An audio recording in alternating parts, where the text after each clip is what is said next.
మేడ్చల్ జిల్లా కొత్బుల్లాపూర్ Dundigal police station పరిధిలో వాకతూరుపల్లి petrol బంకులో ముగ్గురు యువకులు హల్చల్ చేశారు. పెట్రోల్ బంకులో పనిచేస్తున్న సిబ్బందిపై ముగ్గురు యువకులు దాడికి తెగబడ్డారు. ద్విచక్ర వాహనంపై వచ్చి ముగ్గురు యువకులు పెట్రోల్ పంపు పనిచేయకపోవడంతో మద్యం మత్తులో పెట్రోల్ బంకు సిబ్బంది ఘర్షణకు దిగి వారిపై దాడి చేశారు.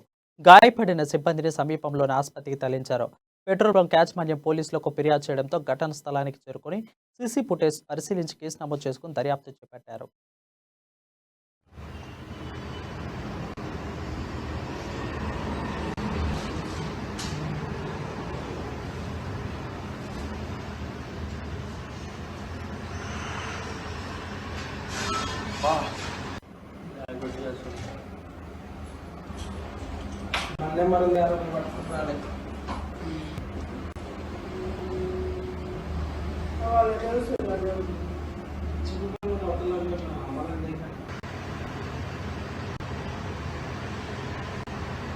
కొట్టడు ఎగిరేగిన వాళ్ళ